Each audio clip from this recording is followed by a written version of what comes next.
Pernikahan yang tak diinginkan. Bab 341. Kamu gak tahu. Kamu gak tahu.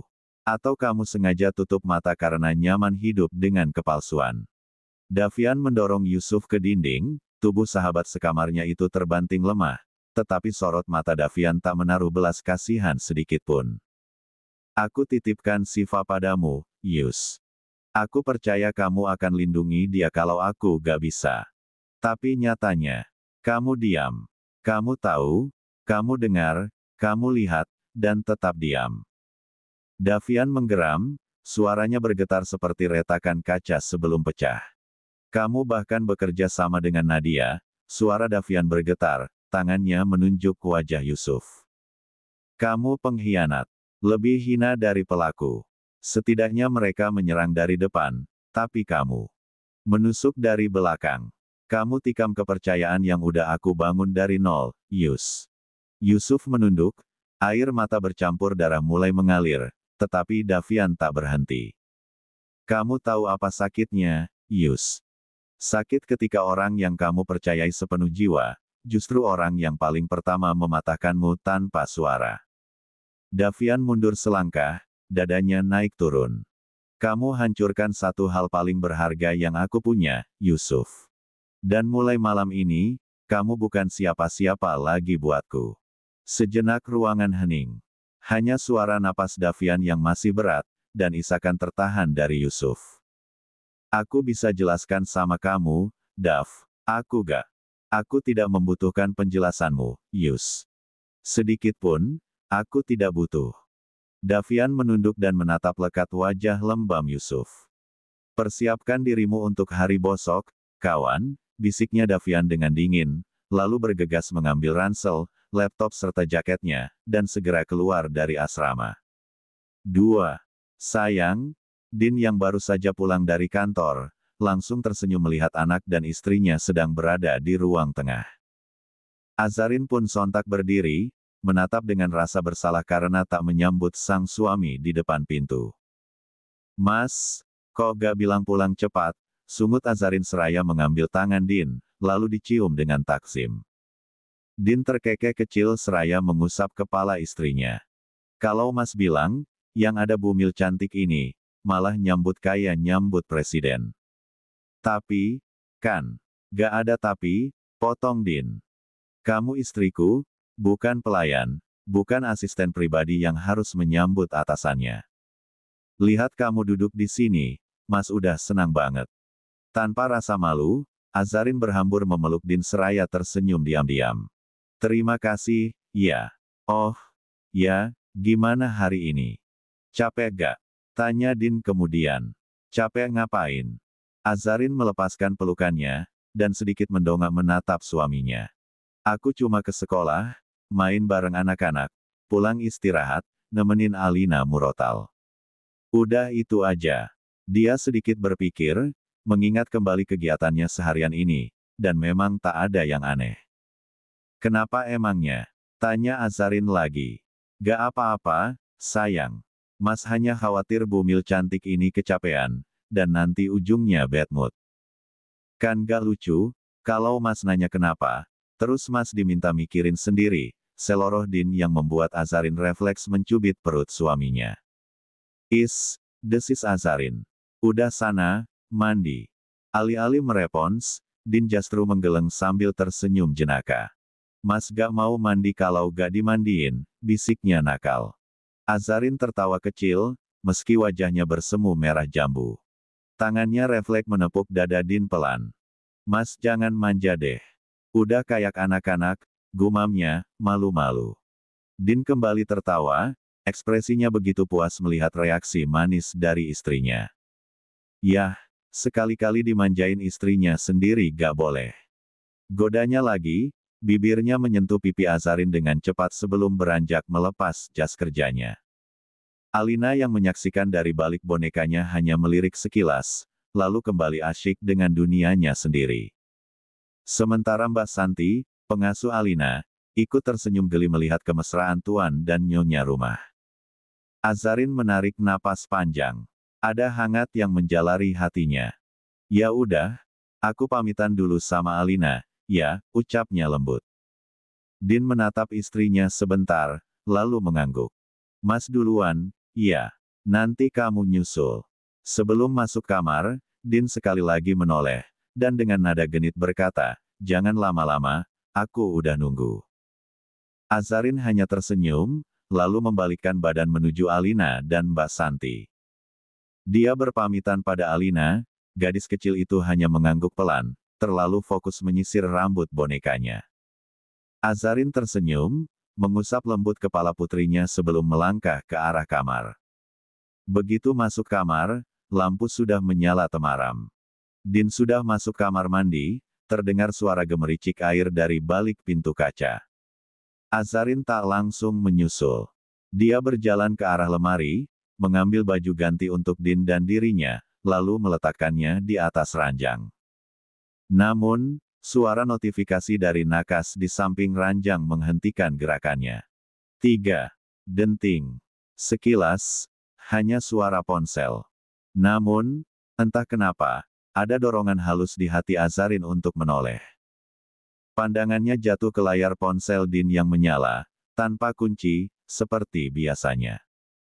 Rasa penasaran yang selama ini tak pernah muncul, kini menyelinap perlahan. Azarin berjalan mendekat. Matanya menangkap nama yang tak asing di layar. Hasya. Jantungnya berdebar tak menentu. Mas, tolong bantu aku, ya. Hanya satu kalimat, tetapi cukup membuat telapak tangannya dingin. Azarin terpaku. Dia membuka foto profil pengirim pesan itu. Dan benar saja, wajah yang terpampang membuat darahnya turun ke kaki.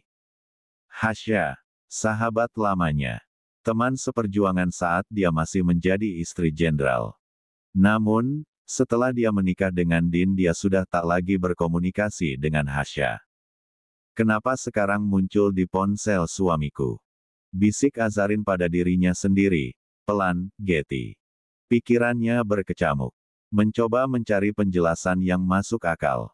Namun, belum sempat dia berpikir lebih jauh, suara Din memanggil dari kamar mandi. Sayang, kamu udah masuk belum? Azarin refleks meletakkan ponsel kembali.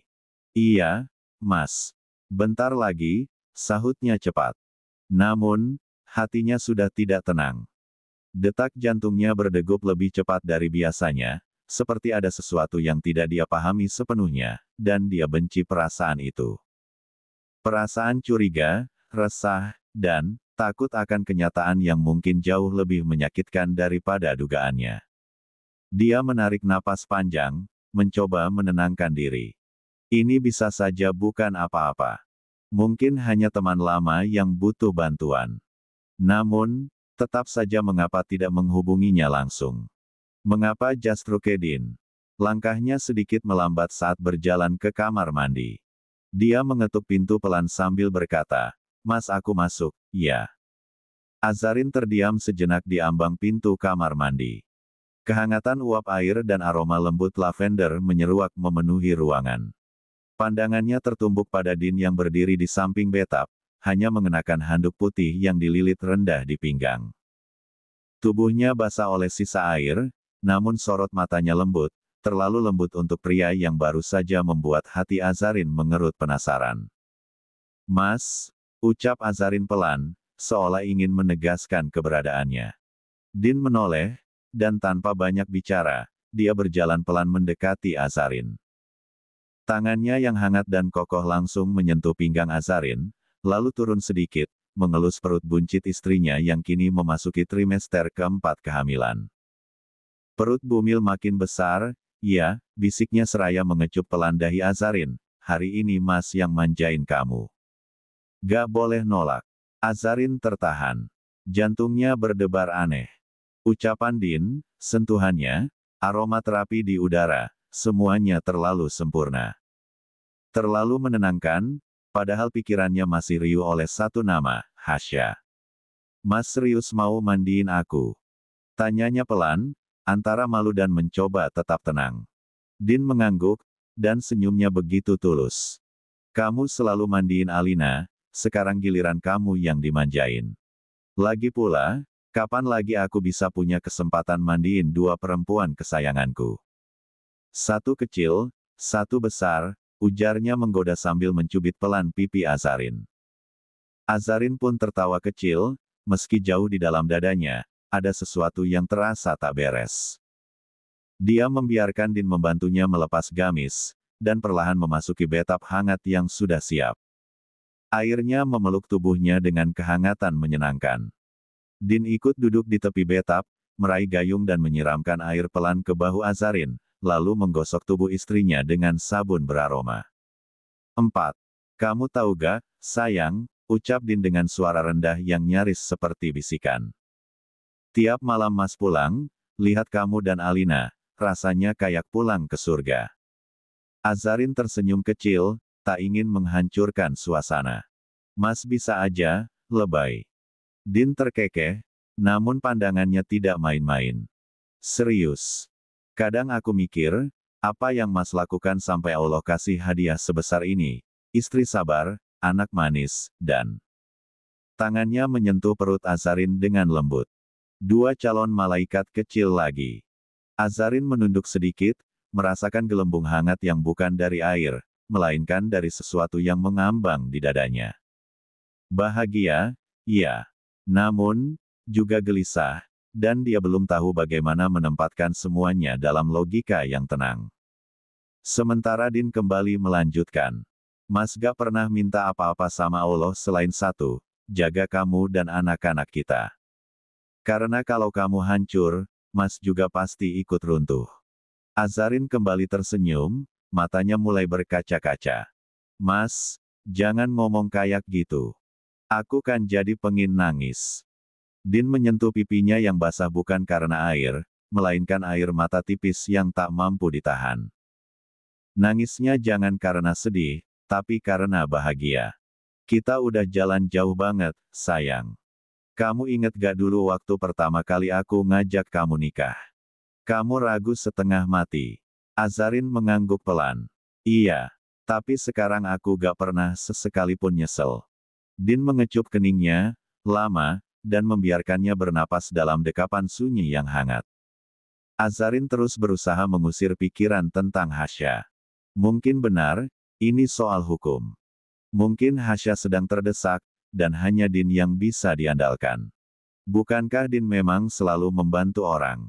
Namun satu kalimat tak juga hilang dari kepalanya. Mas, tolong bantu aku, ya. Kalimat itu tak menyebut nama, tak menjelaskan apapun. Dan kenapa bukan dia yang Hasya hubungi? Sayang, bisik Din lagi. Gimana perasaanmu sekarang? Apa kadar cintamu makin bertambah atau berkurang? Azarin sedikit tersentak, tetapi gegas dia tersenyum untuk menyamarkan kegelisahannya. Mas, kalau kamu tanya kadar cinta, aku gak bisa ukur dengan angka. Tapi yang aku tahu, setiap kali aku bangun dan lihat kamu ada di sebelahku, aku bersyukur. Itu cukup jadi tanda kalau cinta ini tumbuh, bahkan kadang diam-diam, tanpa aku sadari. Din menatap Azarin lekat-lekat, dan dia hampir tak sanggup berkata apa-apa saat Azarin melanjutkan kembali. Kita ini bukan tentang kesempurnaan, Mas. Tapi tentang dua orang yang terus berusaha saling menjaga. Kalau kamu tanya, apa aku sudah jadi suami yang cukup? Jawabannya, kamu lebih dari cukup. Karena kamu selalu pulang. Kamu selalu peduli. Dan kamu tahu caranya minta maaf dan memperbaiki diri. Azarin tersenyum, lalu menunduk sejenak, mengelus lembut lengan Din. Jadi jangan terlalu keras sama dirimu, Mas. Menjadi suami dan ayah itu bukan tentang gak pernah salah, tapi tentang keberanian untuk selalu kembali ke rumah, meski dunia di luar kadang bikin kita goyah. Din menatap Azarin dengan lekat, begitu sendu hingga menunjukkan betapa banyak cinta di matanya. Selama kamu terus jadi tempat pulang, cinta ini gak akan pernah kemana-mana, ucap Azarin lagi, membuat perasaan Din makin menghangat.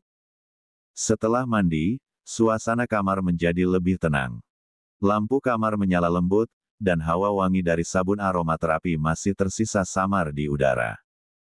Din kini duduk di depan meja rias, hanya mengenakan kaos santai dan celana pendek, sementara Azarin berdiri di belakangnya, membelai rambut suaminya yang masih basah.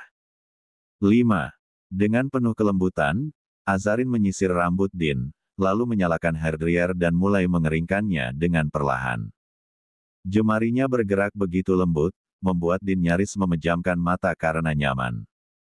Namun di tengah keheningan itulah, Azarin memandangi suaminya lewat cermin.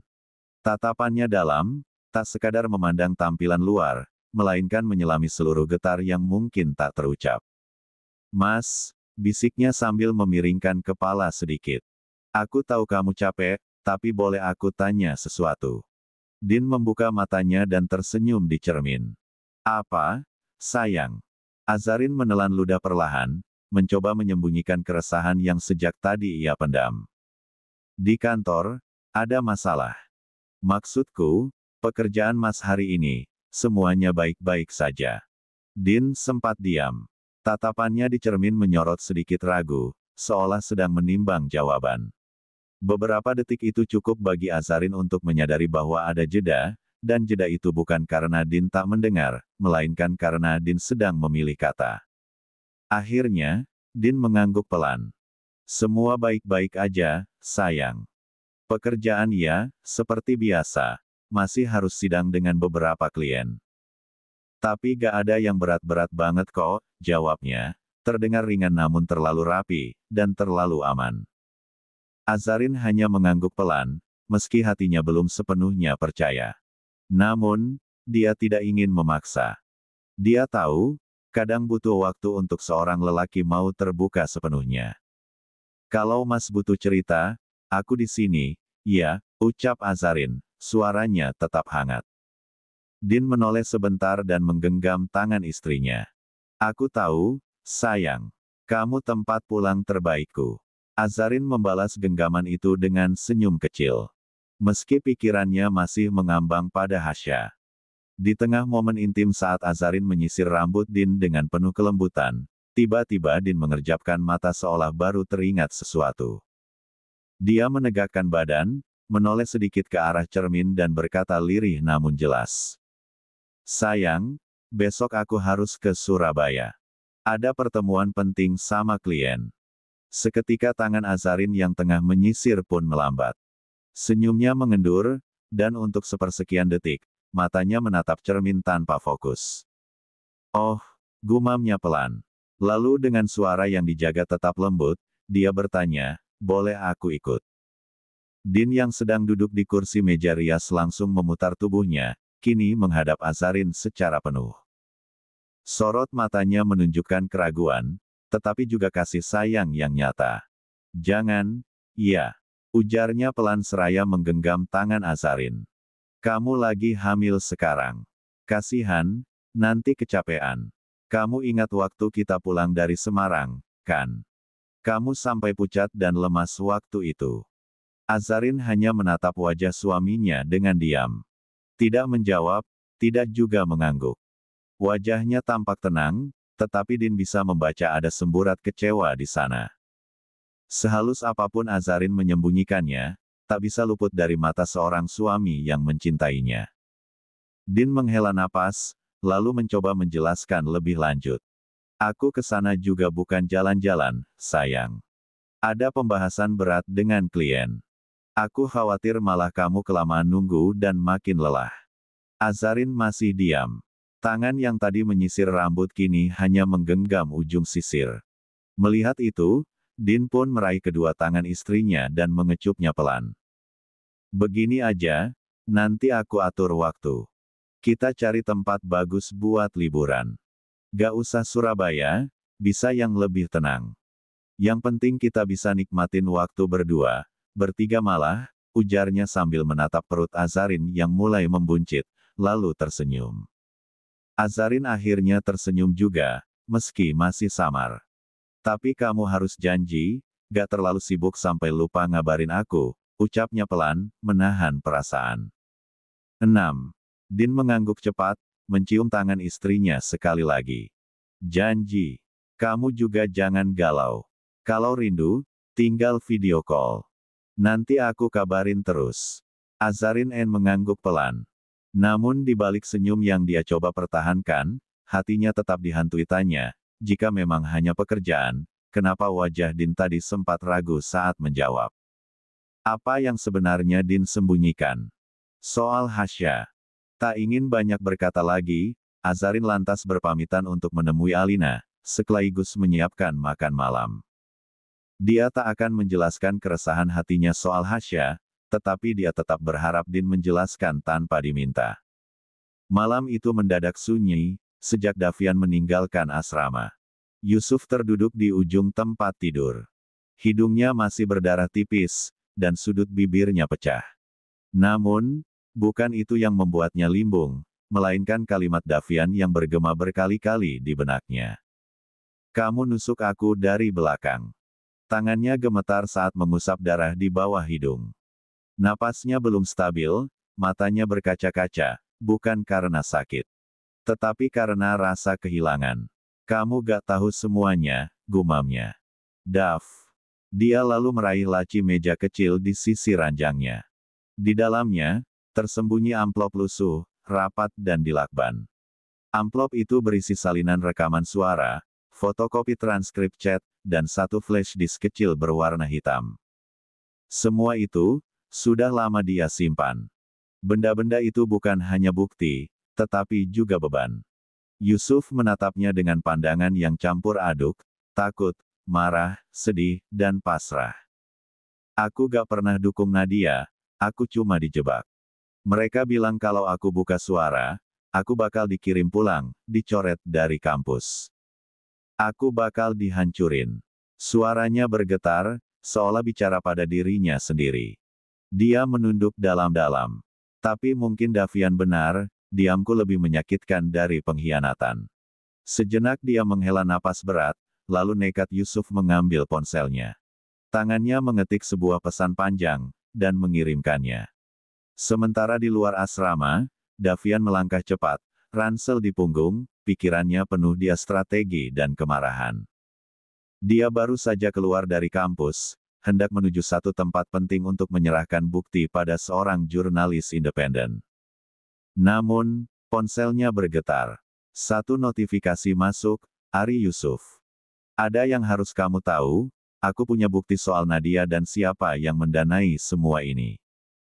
Dan tentang pengkhianatan yang sebenarnya. Aku tunggu kamu, besok subuh, di atap gedung lama Fakultas Syariah. Jari-jari Davian menggenggam erat ponsel itu.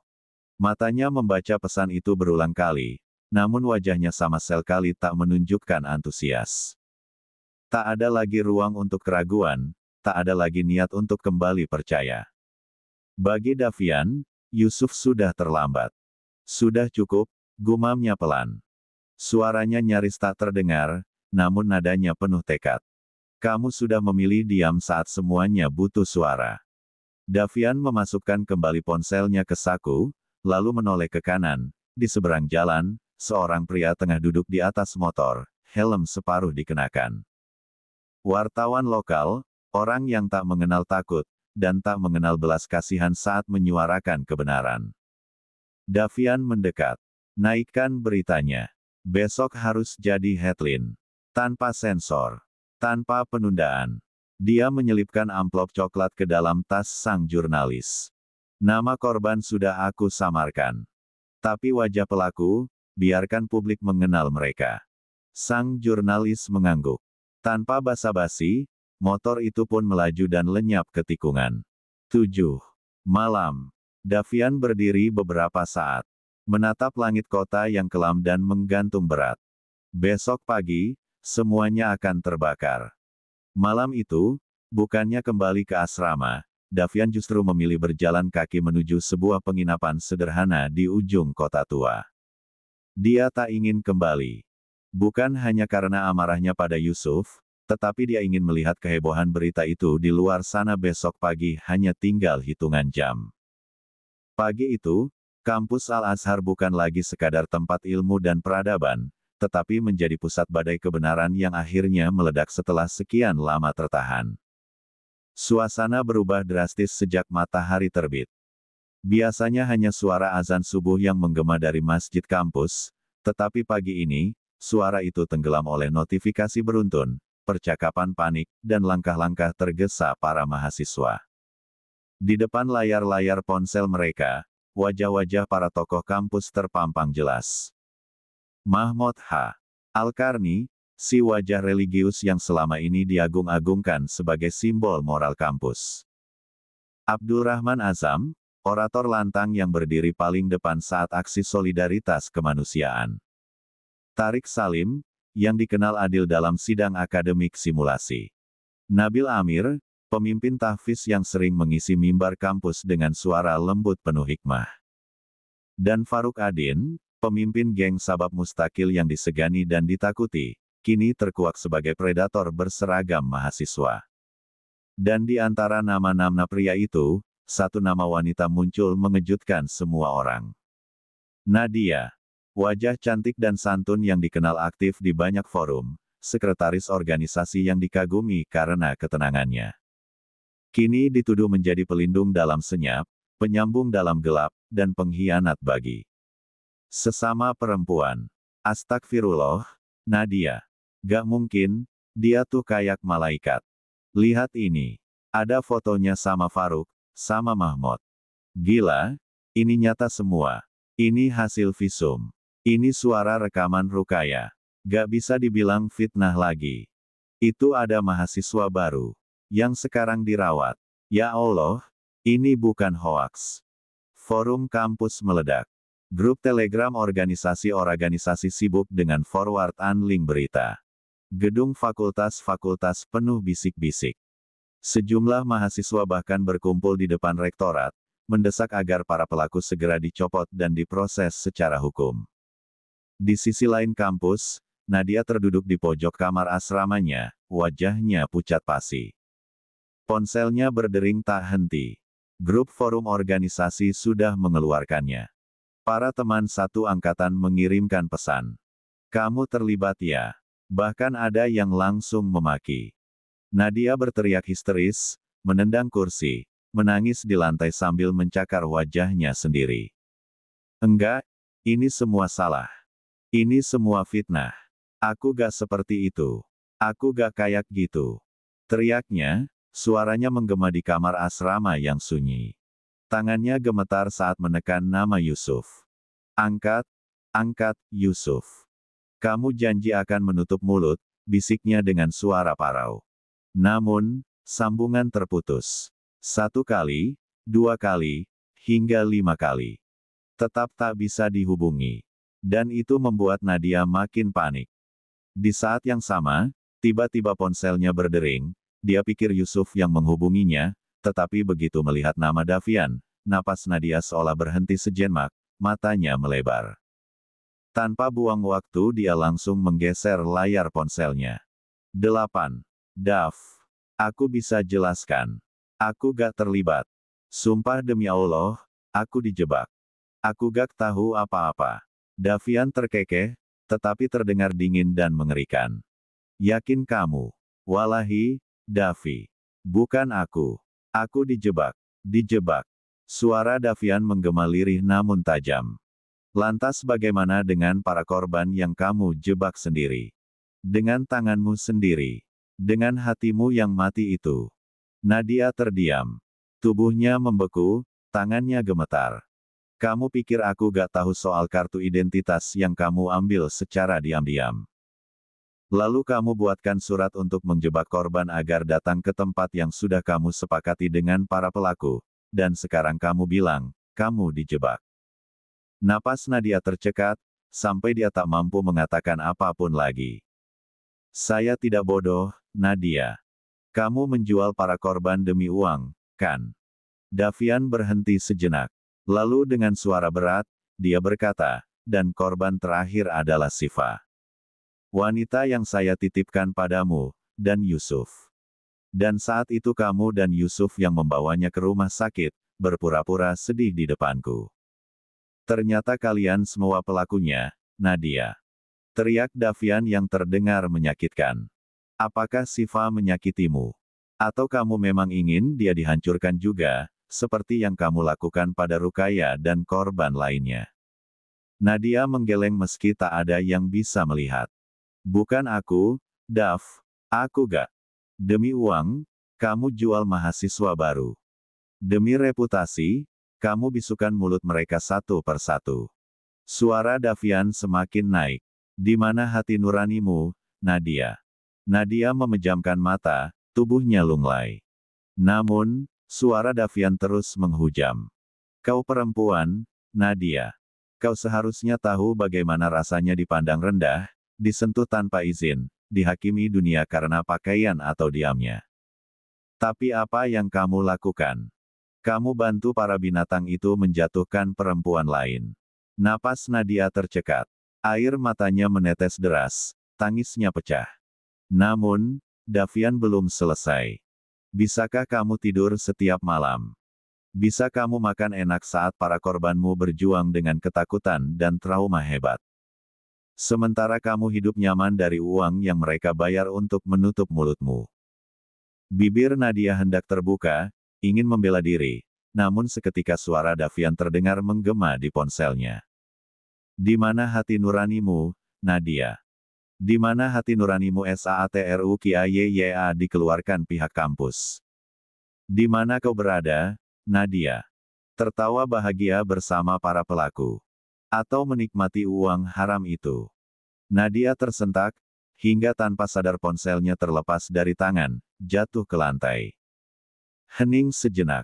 Aku bersumpah, atas nama semua korban, kau akan mendapatkan balasan yang lebih kejam dari ini, Nadia. Kau akan merasakan semua yang korban alami, meski caranya berbeda. Karena aku tidak sejahat itu, membayar orang untuk melecehkanmu. Tapi mulai hari ini kamu tidak akan lagi bisa menikmati hidupmu dengan tenang. Dei, semua bukti sudah aku serahkan ke media dan polisi. Silakan kau bertanggung jawab atas semua yang kau lakukan. Neraka sudah menyambutmu, Nadia. Klik. Telepon terputus sepihak, tubuh Nadia menjadi lemas tak berdaya. Air matanya sudah tumpah membanjiri wajahnya. Ya Allah, bagaimana ini? Gumamnya ketakutan. 9. Dav, semua sudah siap. Pesan dari Emir yang sangat singkat itu, cukup untuk membuat Davian menghela napas dalam. Di sudut bibirnya terulas senyum miring, senyum seorang prajurit yang tahu bahwa pertempuran terakhir sudah di depan mata. Jarinya bergerak cepat di atas layar ponsel. Terima kasih, Mir. Silakan kamu menghindar, biar aku yang maju. Begitu pesannya terkirim, Davian meletakkan ponsel di saku jaketnya. Dia berdiri perlahan dari kursi kayu reyot di sudut kamar penginapan yang dingin. Dengan gerakan tenang, dia mengenakan jaket jeans lusuh miliknya, jaket yang telah menemaninya dari awal penyelidikan ini. Tangannya meraih ransel hitam yang hanya berisi satu laptop, berkas-berkas salinan milik Siva dan beberapa korban yang sudah dia kumpulkan. Bismillahirrahmanirrahim, gumam Davian seraya menghela napas berat. Dia sudah bertekad, apapun yang terjadi nanti, dia tidak mundur membela kehormatan perempuan yang sudah direnggut kebiadaban, bahkan jika senjata sudah berada di kepala sekalipun. Dengan menggunakan taksi, Davian menuju kampus. Hanya sekitar 30 menit, kini lelaki berparas tampan itu tiba. Namun bukannya langsung masuk, dia justru berbelok, dan melewati pintu samping kampus Al-Azhar, demi menghindari kerumunan wartawan dan mahasiswa yang memenuhi gerbang utama. Dia tahu betul, jika langkahnya terlalu mencolok sekarang, semua yang direncanakan bisa berantakan sebelum waktunya. Dia menunduk, berjalan menembus lorong-lorong yang sepi, hingga akhirnya tiba di gedung Fakultas Usuluddin, gedung tua yang kini menjadi pusat pengorganisasian masa pagi ini. Di dalam, Emir sudah menunggu. Dia berdiri di dekat meja, dikelilingi tumpukan baju alma mater, spanduk bertuliskan, "Keadilan untuk korban, bersihkan kampus dari pelaku." Dan baliho wajah-wajah pelaku yang kini sudah tak bisa bersembunyi lagi di balik nama besar mereka. Tanpa sepatah kata, Davian menanggalkan jaket jeansnya, menggantinya dengan alma mater biru laut kampusnya yang sudah mulai memudar di ujung lengan. Jaket itu mungkin tua, tetapi hari ini jaket itu akan menjadi simbol perlawanan. Tangannya meraih baliho besar bergambar 5 wajah pria dan 1 wanita. Mahmud H. Al-Karni, Abdul Rahman Azam, Tariq Salim, Nabil Amir, Faruk Adin, Nadia Asyarifah. Mereka bukan sekadar nama. Mereka simbol dari kebusukan yang selama ini dibungkam. Emir mengangguk. Semua sudah siap di luar. Fatimah juga sudah memimpin barisan perempuan. Davian menatap sahabatnya itu, dan hanya mengucap lirih. Hari ini, kita buka mata dunia. Begitu mereka melangkah keluar gedung, cahaya pagi menyambut. Namun, bukan cahaya itu yang membuat dada Davian sesak, melainkan pemandangan di halaman luas kampus yang kini berubah menjadi lautan manusia. Ratusan mahasiswa telah berkumpul di depan pelataran Kasr Al-Riyasa, gedung rektorat megah dengan kubah berlapis emas yang selama ini menjadi simbol kekuasaan. Suara obrolan pelan segera sirna ketika Davian muncul membawa baliho. Kerumunan sunyi. Semua mata tertuju padanya. Lalu, seseorang dari barisan depan, mahasiswa dari Fakultas Syariah, berteriak, "Takbir! Allahu Akbar!" Sahut serentak mahasiswa lain. Davian berhenti di hadapan mobil pikap kecil yang sudah disulap menjadi panggung orasi. Tanpa ragu, dia, 10. Naik ke atas, ditemani Fatimah yang berdiri gagah di sisi kanan, wajahnya tenang, cadarnya berkibar ditiup angin pagi. Davian meraih pengeras suara. Suara beratnya menggema. Hari ini, kita bukan hanya berdiri untuk satu korban saja, bukan hanya untuk Rukaya. Tapi untuk semua suara yang pernah dibungkam oleh sistem korup yang menutup mata. Hari ini, kita lawan bukan dengan kekerasan, tapi dengan kebenaran. Mahasiswa mulai bersorak. Adili pelaku. Mereka pikir kita akan diam. Mereka pikir kita bisa dibeli. Tapi lihat kami hari ini, kami tak akan mundur. Reformasi kampus. Tangkap pelaku. Turunkan rektor. Suara massa menggema. Davian menatap gedung rektorat di kejauhan, matanya tajam, suaranya kembali menggema. Dan untuk kalian yang bersembunyi di balik agama, ingat. Tuhan tak pernah diam melihat kezaliman. Hari ini, kalian akan diadili, bukan hanya oleh hukum manusia, tapi oleh hati nurani ribuan mahasiswa. Fatimah pun maju, suara lantangnya mengguncang barisan. Para korban sudah cukup lama terluka. Hari ini, kita menjemput hak mereka. Davian mengangkat tangan, mengajak massa berbaris. Kita berangkat sekarang.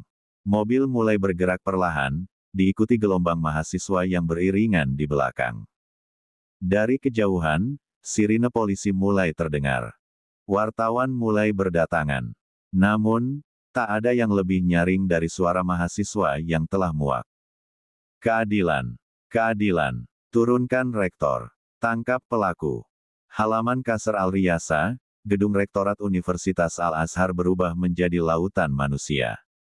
Mahasiswa berdiri berdesakan, membawa poster, spanduk, dan suara yang tak lagi bisa dibungkam. Di bawah langit pagi yang mulai menghangat, udara di depan gedung rektorat membara oleh semangat yang tak terbendung. Davian berdiri di atas mobil komando. Alma mater kampus membalut tubuhnya. Wajahnya tegas. Tangan kanannya menggenggam pengeras suara, sementara tangan kirinya mengepal di samping tubuhnya, menahan amarah dan semangat yang menggelegak. Assalamualaikum warahmatullahi wabarakatuh. Suaranya membuka dengan lantang, membuat riuh massa mulai hening. Rektor, kami tahu kau mendengar ini dari balik tirai kantormu yang sejuk. Hari ini, kami datang bukan dengan batu, bukan dengan senjata, tapi dengan kebenaran. Dan kebenaran tak pernah bisa kalian padamkan. Satu sorakan keras langsung meledak dari massa. Takbir. Allahu Akbar. Davian melanjutkan dengan suara yang semakin tajam. Kalian kira kami takut? Kalian pikir kami hanya mahasiswa biasa yang bisa kalian kendalikan? Hari ini, kami datang sebagai suara dari semua korban yang telah kalian bungkam, suara yang selama ini dipaksa diam oleh sistem yang korup dan bejat. Mahmud Al-Karni, Abdul Rahman Azam, Tariq Salim, Faruk Aldin, Nabil Amir, dan kamu, Nadia Asyarifah. Kalian semua pikir bisa bersembunyi di balik topeng agama. Topeng aktivisme. Hari ini, Topeng itu sudah kami robek. Teriakan mahasiswa mengguncang halaman. Turunkan rektor. Tangkap pelaku. Davian menatap ke jendela gedung rektorat. Suaranya mulai bergetar karena emosi. Dan Anda, Pak Rektor. 11. Jangan pura-pura suci di balik jubahmu. Anda tahu semua ini. Anda lindungi semua ini. Ketika Rugaya melapor 2 tahun lalu, Anda turunkan berita itu. Anda biarkan pelaku tetap duduk di bangku kehormatan. Hari ini, sejarah akan mencatat, mahasiswa Al-Azhar pernah bangkit. Kami bangkit, bukan untuk popularitas, tapi untuk keadilan. Suara takbir kembali menggema dari segala penjuru. Allahu Akbar. Allahu Akbar. Saat suara mulai mereda, Fatimah, dengan pakaian hitam dan cadar yang tegak, berdiri di samping Davian. Sorot matanya menusuk. Suaranya tajam, meski dia selama ini bungkam. 2 tahun aku diam. Bukan karena tidak tahu, tapi karena takut. Takut karena sistem ini tidak pernah berpihak pada korban. Rugaya adalah sahabatku. Dan aku melihatnya dihancurkan, dihina, diintimidasi. Bahkan oleh orang-orang yang mengaku ustadz. Fatimah mengangkat selembar kertas fotokopi berita lama yang diturunkan dari situs kampus. Inilah bukti kemunafikan kalian. Kalian bisa menurunkan berita, tapi kalian tak bisa menurunkan kebenaran dari hati kami. Mahasiswa perempuan di barisan depan mulai menangis dan bersorak. Beberapa mengangkat tangan tinggi sambil meneriakkan takbir. Allahu Akbar. Allahu Akbar. Hari ini, kami berdiri bukan sebagai mahasiswa wanita, tapi sebagai manusia yang muak dengan ketidakadilan. Davian memandang Fatimah dengan bangga. Lalu dia kembali menggenggam mikrofon dan mengangkat tangan tinggi-tinggi. Kalau hari ini tidak ada kejelasan dari rektorat, maka kami tidak akan berhenti. Kami akan bermalam di sini, kami akan panggil media internasional, kami akan kepung institusi ini sampai keadilan berdiri di atas kampus ini. Di kejauhan, Emir menyaksikan semuanya dari balik pilar fakultas. Senyum tipis mengembang di wajahnya. Merasa bangga memiliki teman seberani dan secerdas Davian. Dia tahu, ini bukan hanya aksi. Ini adalah permulaan dari perubahan besar. Dan Davian telah menyalakan api itu dengan keberanian. Terima kasih, Dav. Gumamnya lirih. Suara Davian masih bergema di udara pagi itu, seolah mengguncang tiang-tiang kokoh Qasr Al-Riyasa. Para mahasiswa makin banyak berdatangan, sebagian membawa megafon, poster-poster baru, bahkan bendera organisasi mahasiswa dari berbagai fakultas. Kamera media pun berderet, lensa mereka membidik sosok Davian yang berdiri di atas mobil komando, dan Fatimah yang berdiri tegar di sisinya. Wartawan dari berbagai stasiun televisi dan media daring lokal hingga internasional sibuk mengabadikan momen itu. Ini momen sejarah baru kampus Mesir. Seru seorang jurnalis wanita ke kamera.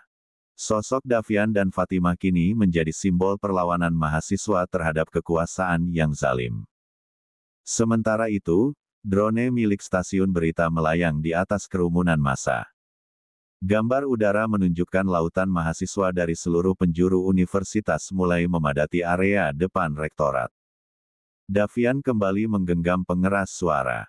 Teman-teman, kita tak sedang bicara soal politik. Kita bicara soal keadilan yang dirampas. Tentang trauma yang dilupakan.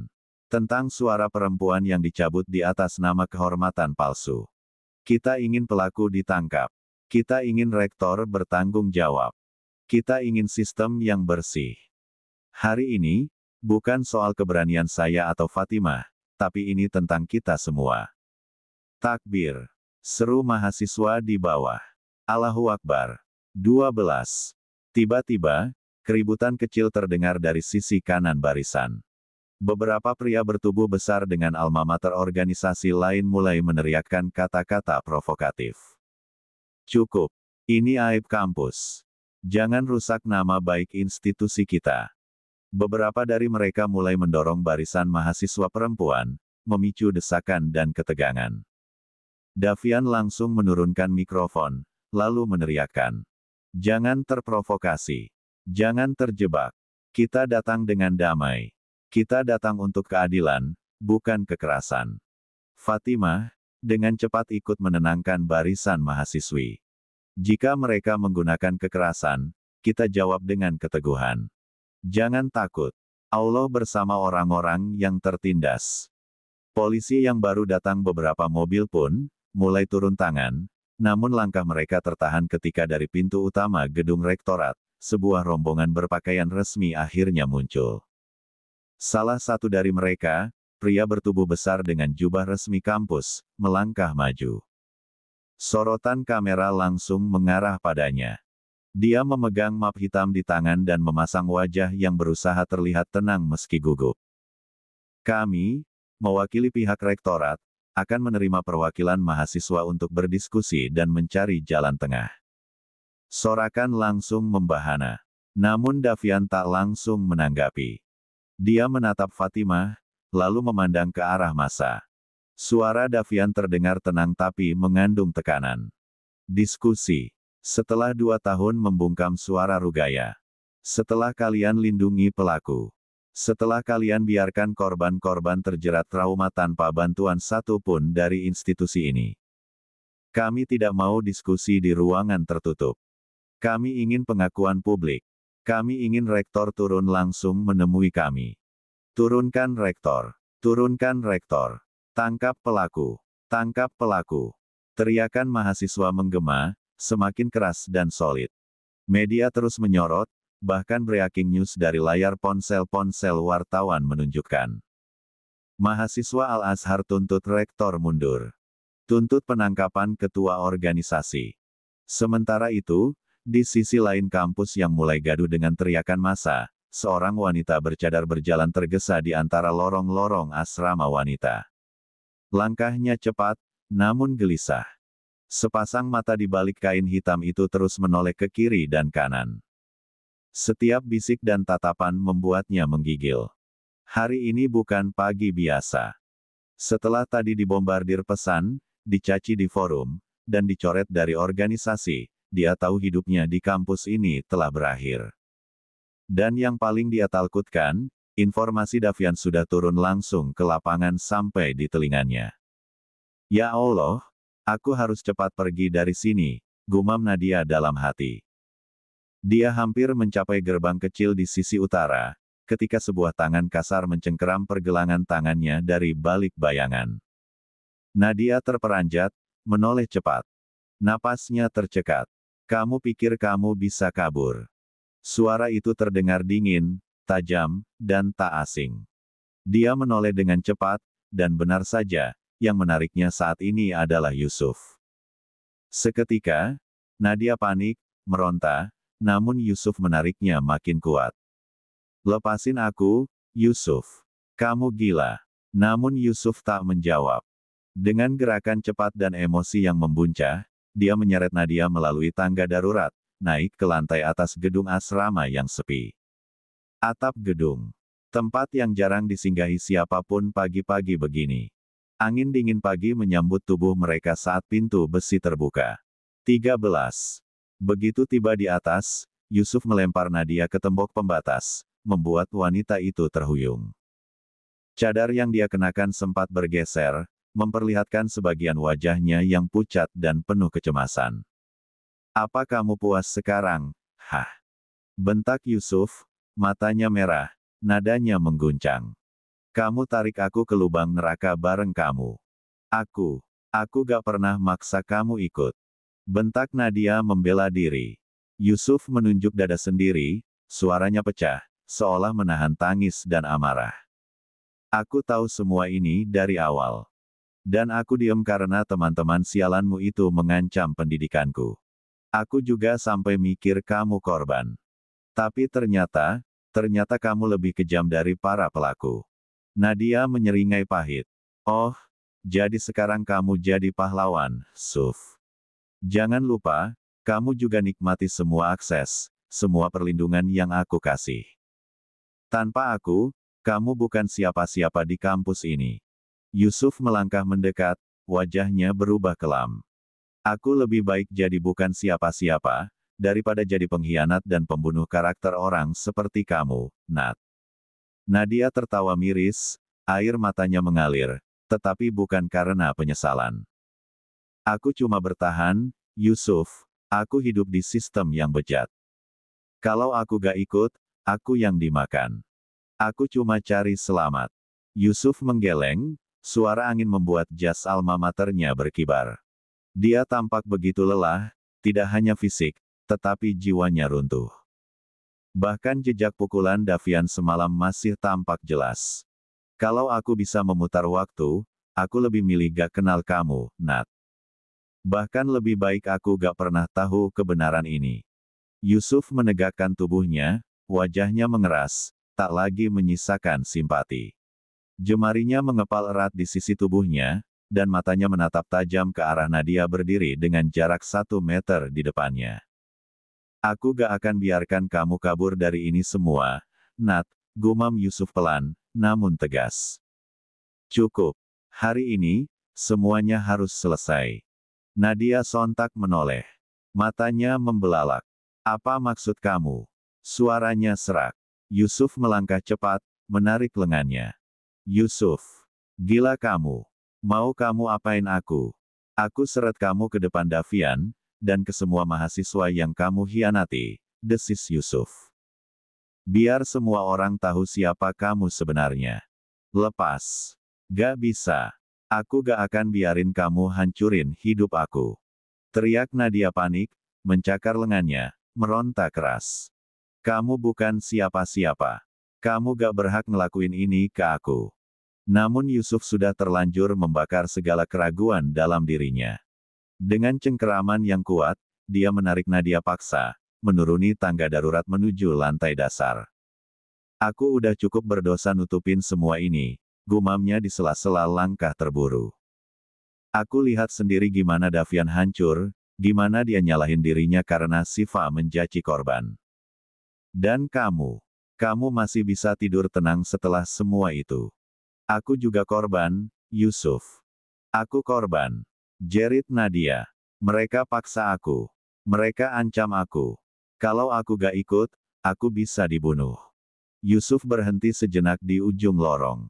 Matanya menyala penuh amarah. Kamu korban.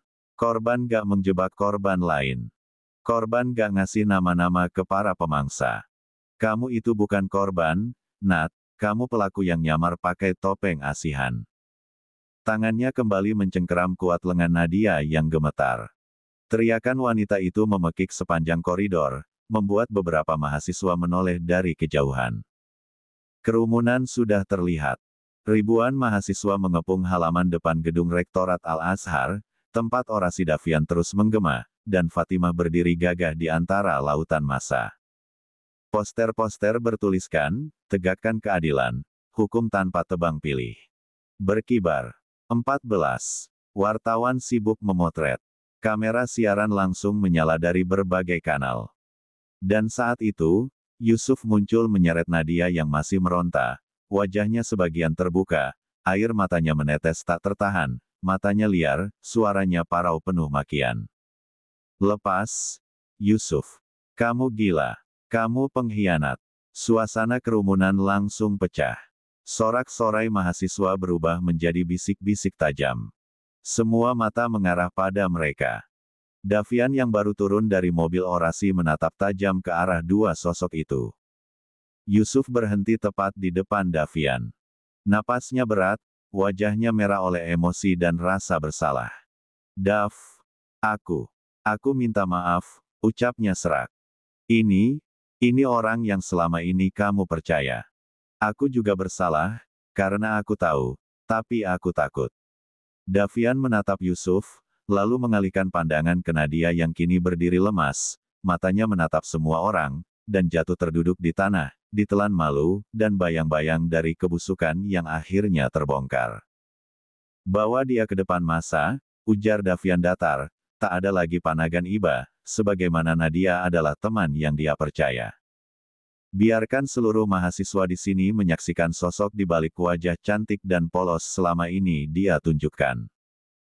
Nadia sempat menolak, tetapi Yusuf tak memberikan kesempatan, dia ditarik paksa berdiri di depan para pendemo yang makin banyak. Puluhan ribu pasang mata memandang, bahkan seolah menelanjanginya, membuat tubuh Nadia gemetar ketakutan. Kerumunan mahasiswa kian memadat. Spanduk-spanduk menuntut keadilan berkibar di udara. Sorak-sorai semakin riuh. Davian kembali berdiri di atas mobil orasi. Napasnya masih berat, dadanya naik turun usai menyaksikan Yusuf menyeret Nadia ke hadapan massa. Di bawah, para wartawan sibuk mengangkat kamera mereka, mikrofon menyorot ke wajah-wajah paling panas hari itu. Fatima berdiri tepat di sisi Nadia yang kini terduduk lemas di tanah berdebu. Cadar hitam masih menutupi sebagian besar wajahnya. Namun wajah ketakutan itu tak bisa lagi menyembunyikan dosa. Fatima. Suara Davian lantang dari atas mobil. Lepaskan cadarnya. Fatimah menatap ke arah Davian, sejenak ragu. Namun, ketika mata mereka bertemu, dia tahu ini bukan soal balas dendam, ini soal keadilan. Dengan tangan sedikit gemetar, Fatimah menunduk, dan perlahan menarik cadar itu dari wajah Nadia. Riuh langsung meneledak. Beberapa mahasiswa perempuan memekik kaget, meski wajah Nadia terpampang nyata di deretan baliho, tetapi melihat sosok yang nyata, membuat keriuhan mahasiswa makin menjadi. Itu Nadia, ketua panitia penyambutan mahasiswa baru. Ya Allah, selama ini dia yang sempat membela Rukaya waktu itu, ternyata hanya topeng. Ini benar-benar gila. Kok bisa dia mengorbankan wanita lain sih? Kenapa bukan dirinya saja yang diserahkan pada penganut seks bebas, ujar para lelaki dengan geram. Davian turun. Tangannya gemetar menahan emosi. Setiap langkahnya menuju Nadia seperti dihitung oleh seluruh dunia, hingga dia berdiri tepat di hadapan perempuan yang selama ini dia percaya. Kamu menangis. Suara Davian pelan, tetapi tajam. Lucu sekali. Kamu menangis setelah menjual para korban seperti komoditas. Bahkan saat mengantar korban terakhir, kamu masih bisa berpura-pura peduli. Wajah Davian memerah. Matanya memancarkan nyala bara, bukan hanya karena amarah, tetapi karena pengkhianatan yang terlalu dalam. Aku tanya kamu, Nadia. Jawab di depan semua orang di sini. Di depan mahasiswa, media, dan di atas. 15. Segalanya. Jawab, apa kamu menerima uang untuk menjebak para korban? Nadia tetap diam. Menunduk. Bahunya berguncang pelan. Jawab aku. Bentak Davian, kali ini mikrofon di tangannya menggelegar, memekakkan halaman yang sudah nyaris sunyi. Jawab sebelum dosa-dosa itu membusuk bersama tubuhmu. Nadia terisak. Suaranya akhirnya pecah. Aku gak punya pilihan. Davian mencengkeram mie kuat-kuat. Kamu punya pilihan. Tapi kamu pilih untuk jadi pengkhianat. Kamu pilih menerima uang, kamu pilih ikut dalam sistem kotor yang menjadikan mahasiswa perempuan seperti barang dagangan. Fatimah menunduk menangis. Beberapa mahasiswa wanita pun mulai terseduh. Di antara mereka, beberapa pernah menjadi target, beberapa adalah sahabat dari yang jadi korban. Davian menarik napas dalam. Matanya memandang jauh ke arah gedung rektorat yang menjulang bisu. Dan kalian di sana, para pemimpin kampus. Serunya menatap jendela gedung, kalian tahu semua ini. Tapi kalian diam. Karena pelakunya orang-orang penting, kalian bungkam media, kalian kubur laporan, kalian suap saksi, kalian biarkan keadilan jadi lelucon. Wartawan sibuk merekam. Mikrofon dari kanal berita nasional kini hanya berfokus pada satu sosok. Davian Argatama. Hari ini. Lanjut Davian, suaranya bergetar, tetapi masih jelas. Bukan hanya untuk para korban yang kalian lukai, tapi juga untuk kampus ini yang kalian hancurkan dengan korupsi moral. Kami mahasiswa Universitas Al-Azhar, hari ini tidak hanya menuntut pengakuan, kami menuntut pengadilan. Allahu Akbar. Keadilan untuk korban. Tangkap pelaku. Suara massa pecah, serempak, bergema seperti gelombang. Di atas gedung, tirai jendela rektorat bergerak, tanda bahwa akhirnya, perwakilan kampus tak bisa lagi bersembunyi. Langit mulai mengabur oleh debu, teriakan, dan sorotan kamera yang tak henti menyorot satu titik di pelataran kampus Universitas Al-Azhar. 2 jam telah berlalu sejak Davian memimpin orasi besar-besaran yang menelanjangi sisi gelap kampus terkemuka itu. Suara massa makin lantang, makin berani. Mereka tidak datang hanya untuk marah, mereka datang untuk menggulingkan tirani dalam jubah suci pendidikan. Nadia terduduk lemas. Hinaan demi hinaan terus menerpa dirinya. Kau wanita, tapi justru membunuh wanita lain. Wajahmu akan tercatat dalam sejarah kampus kami sebagai pengkhianat paling keji. Lihat kameranya. Dunia harus tahu. Para wartawan pun terus mengambil gambar. Video wajah Nadia, yang selama ini dikenal aktif sebagai panitia orientasi mahasiswa baru, kini tersebar di banyak kanal berita internasional. Skandal kekerasan seksual mengguncang Al-Azhar. Kelima pelaku pun akhirnya diseret keluar. Mahasiswa dari berbagai negara meyakinkan bahwa mereka tidak boleh dilindungi. Mereka berdiri di barisan depan. Mahmud H. Al-Karni, sang ketua Etihad Tulab, Abdul Rahman Azam, aktivis solidaritas Palestina, Tarik Salim, mahasiswa hukum yang kerap bicara tentang keadilan, Nabil Amir, pemimpin Forum Tahfiz, serta Faruk Aldin, pemimpin geng kampus. 16. Wajah mereka pucat. Namun, tak sedikit yang masih memasang topeng arogansi. Davian naik lagi ke atas mobil. Kali ini wajahnya tak sekadar penuh amarah, tetapi penuh keyakinan. Ini mereka, serunya sambil menunjuk para pelaku. Mereka berdiri di sini bukan karena kehormatan, tapi karena kebusukan. Dan kita, hari ini, tidak akan pulang sebelum keadilan menjemput mereka. Allahu Akbar. Tangkap. Adili. Lengserkan. Kerumunan makin liar. Spanduk naik lebih tinggi. Kamera drone media kini menyorot langsung dari atas. Semua tengah merekam sejarah. Hingga akhirnya, suara pintu besar gedung rektorat terbuka. Dari balik pintu itu, Rektor Universitas Al-Azhar, Syekh Dr. Abdullah Al-Azhari, melangkah keluar. Rambutnya memutih, jubahnya panjang, dan di belakangnya berdiri beberapa dekan dan staf pengajar. Sorot matanya berat. Ada ragu. Ada tekanan. Dia melambaikan tangan pelan. Suara mikrofon terdengar. Anak-anakku, mohon tenang. Kami telah menerima laporan kalian. Kami sedang membentuk tim investigasi independen. Davian mengangkat tangan, memotong. Suaranya jauh lebih kuat daripada pria tua yang bersembunyi selama beberapa tahun di balik gelar dan kursi akademik. Tidak perlu membentuk tim, Rektor. Kami sudah membentuknya sendiri. Dan kami sudah punya bukti. Rekaman, surat visum, pengakuan saksi, dan jejak digital. Cukup kalian bersilat lidah selama ini. Hari ini, suara kami, mahasiswa dari seluruh penjuru dunia, tidak ingin rapat.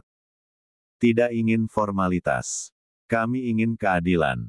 Kalau rektorat masih melindungi mereka, maka kami akan menduduki gedung ini. Kami akan siarkan semuanya ke dunia. Suasana mendidih. Para mahasiswa memukul-mukul pagar besi, mengguncang suara takbir dan pekikan perjuangan. Lengserkan. Rektor tunduk pada kekuasaan uang. Tangkap, tangkap, tangkap. Fatimah mengambil mikrofon dari Davian. Suaranya lantang. Matanya basah, tetapi penuh kekuatan. Kami hanya pelajar. Tapi jangan pernah anggap kami buta. 2 tahun lalu, saat temanku Rukayah hampir bunuh diri karena tidak ada yang percaya padanya, saya berdiri sendiri. Tapi hari ini, saya berdiri bersama ribuan mahasiswa. Dan kami tidak akan diam lagi. Sorak-sorai makin menggema. Emir menatap dari kejauhan, di balik kerumunan, matanya berkaca-kaca. Davian pun kembali berseru. Pilihannya sederhana, lengser secara terhormat. Atau kami duduki rektorat, dan dunia akan menyaksikan bagaimana Al-Azhar gagal menjaga moralnya sendiri. Rektor menatap Davian dengan sorot tajam, serta menyapu seluruh lautan mahasiswa dari atas tangga rektorat. Tangannya mengangkat kembali mikrofon, bergetar, tetapi tetap mencoba menunjukkan wibawa. Kami akan menyelidiki lebih lanjut. Kami menghargai aspirasi kalian, tapi mohon bersabar. Semua butuh proses. Suara ledakan emosi mahasiswa langsung meletup. Cukup janji-janji. 17. Kami sudah sabar selama beberapa tahun. Jangan lindungi pelaku. Davian menggenggam erat mikrofon. Napasnya teratur, tetapi matanya menyala. Dia melangkah satu langkah ke depan. Tuan Rektor, jangan bicara seolah ini baru terjadi kemarin.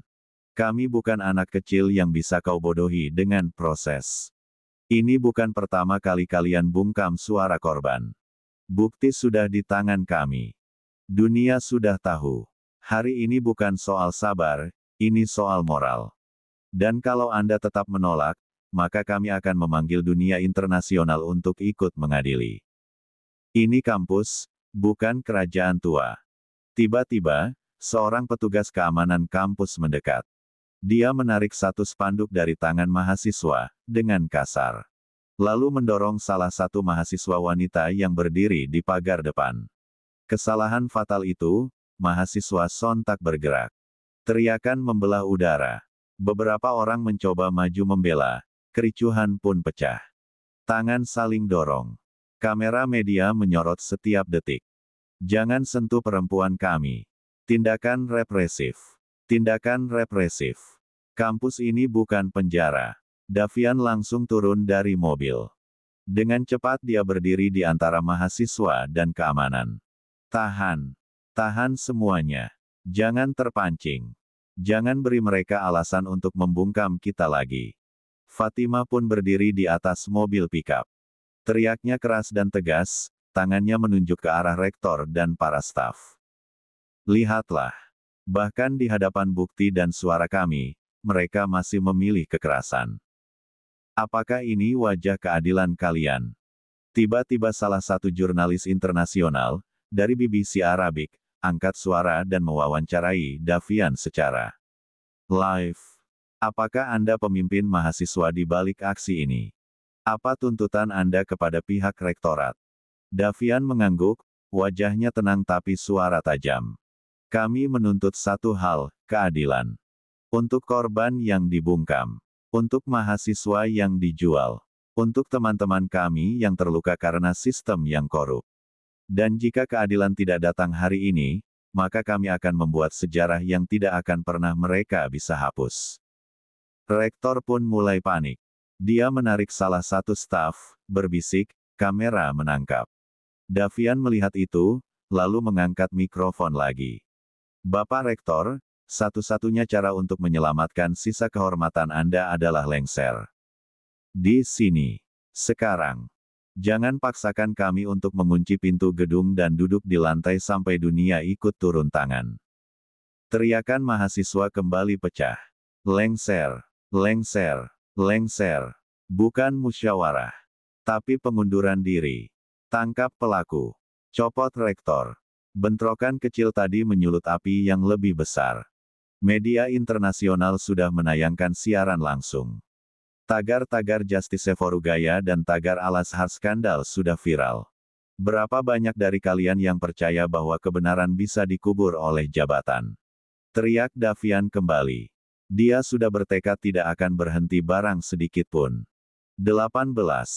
Tidak. Jawab ribuan mahasiswa dengan suara serempak. Berapa banyak dari kalian yang yakin bahwa kehormatan perempuan bukan bahan barter untuk naik jabatan? Tidak. Tepuk tangan meledak. Kamera media dari berbagai stasiun televisi lokal dan internasional terus merekam. Hashtag protes ini sudah trending. Fatima berdiri di samping Davian, memegang spanduk bertuliskan, keadilan tak mengenal takut, wajahnya dingin, tegas, namun matanya basah. Ini untuk Rukaya. Ini untuk semua korban. Tiba-tiba suara sirine terdengar. Mobil polisi masuk ke halaman kampus. Sejumlah aparat berdiri di sisi-sisi gerbang. Bukan untuk membubarkan, melainkan mengamankan karena laporan personil mereka sebelumnya jika terjadi kekacauan kecil di lokasi. Mereka juga sudah menerima dokumen dan laporan yang Davian kirimkan semalam. Semua sudah sah. Tak bisa ditolak lagi. Davian pun mengangkat mikrofon lagi. Suaranya tajam. Di depan kalian, rektor yang diam saat korbannya menangis. Yang bungkam saat wanita dilukai. Yang melindungi pelaku demi kehormatan palsu. Hari ini, Anda bukan rektor kami lagi. Rektor tersebut meremas mikrofon kecil disertai dengan wajah kusut syarat emosi serta kesedihan. Saya menyatakan. Davian menatap tajam. Ribuan mahasiswa mendekat. Polisi berjaga dengan tenang. Rektor menarik napas. Menunduk. Lalu, dengan suara nyaris tak terdengar. Saya menyatakan mengundurkan diri, demi menjaga nama baik institusi.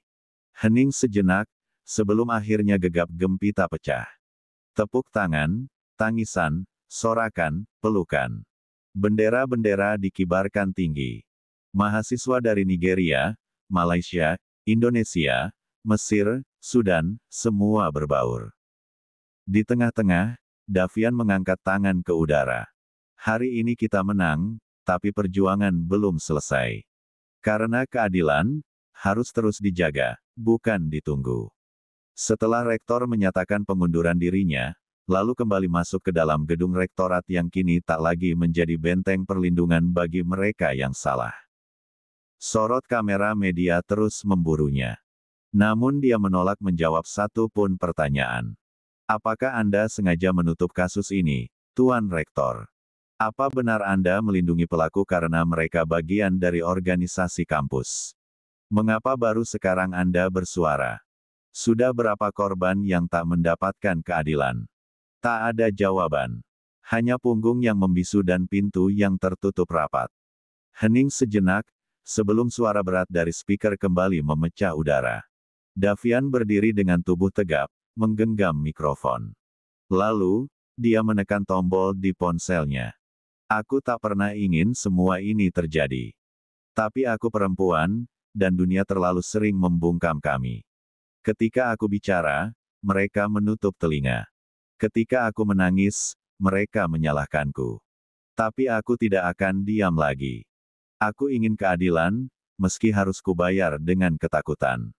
Rekaman suara Rugaya terdengar lantang, menggema ke seluruh halaman kampus melalui pengeras suara.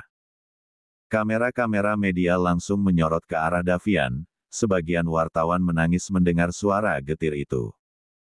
Beberapa mahasiswa perempuan saling menggenggam tangan, dan mengangguk perlahan dengan air mata yang jatuh. Saya mahasiswa baru kala itu, datang jauh-jauh dari desa dengan segala harapan dan mimpi.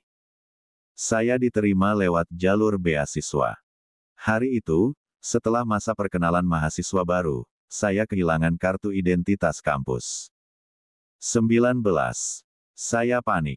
Saya cari kemana-mana, ke pos satpam, ke ruang administrasi, tapi tidak ada.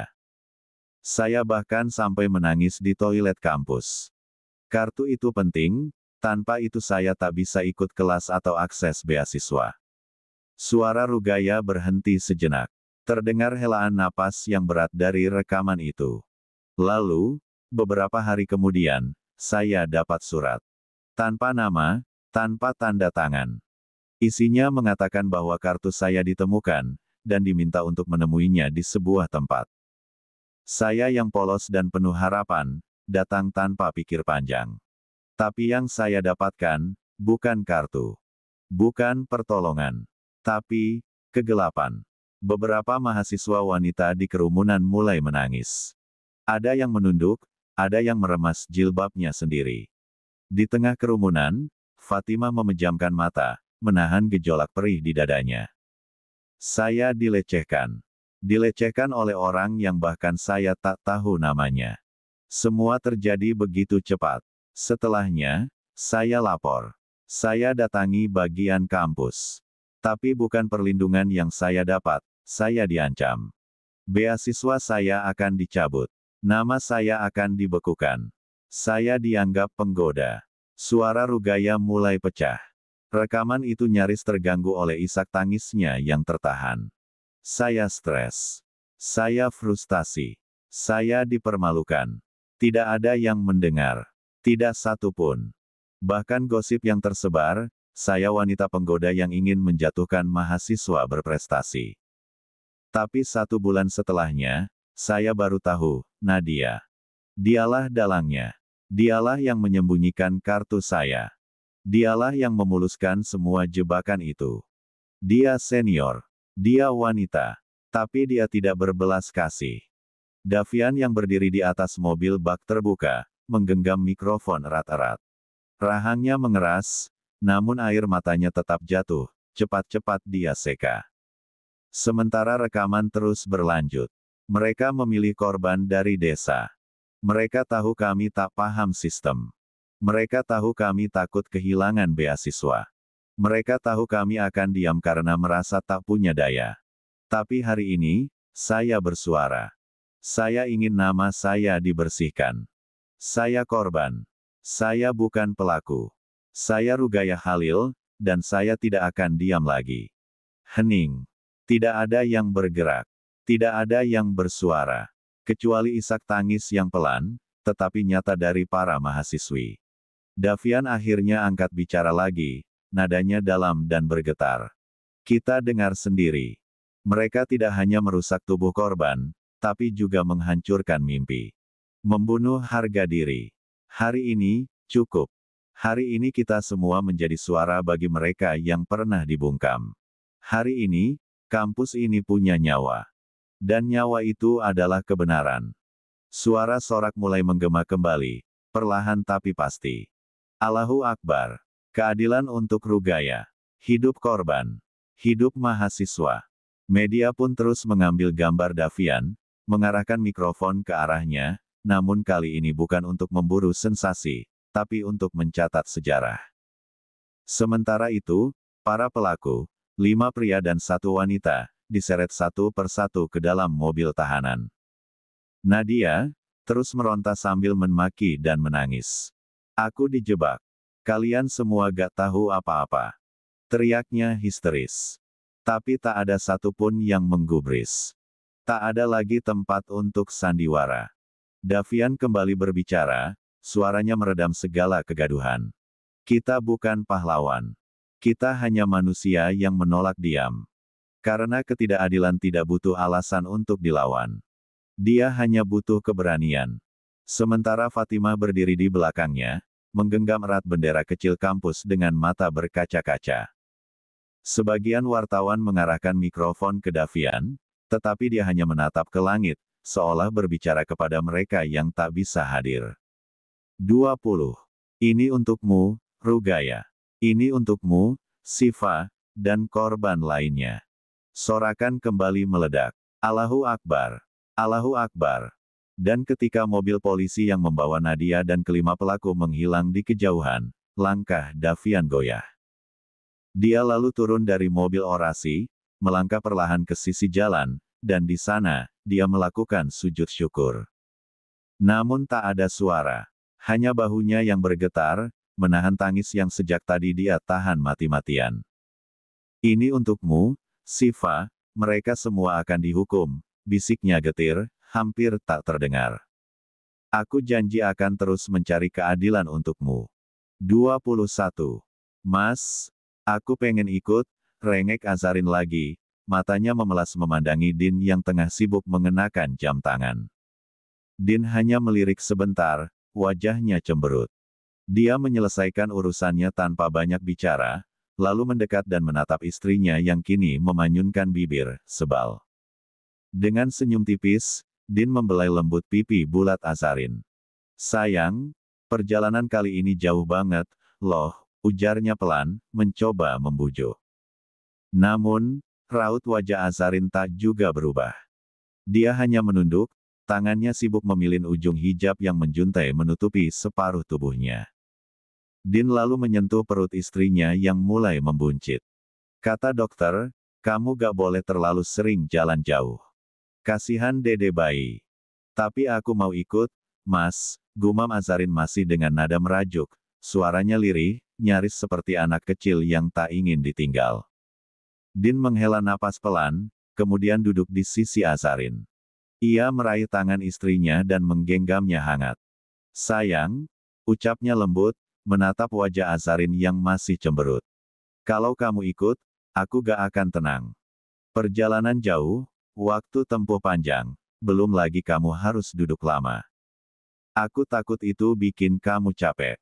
Kasihan adek di dalam sini. Din mengusap perut Azarin dengan penuh sayang. Azarin tetap diam. Matanya menatap lantai, menyimpan gelisah yang tak dia ucapkan. Din memperhatikan perubahan ekspresi itu. Aku tahu kamu kesal. Lanjutnya dengan suara pelan.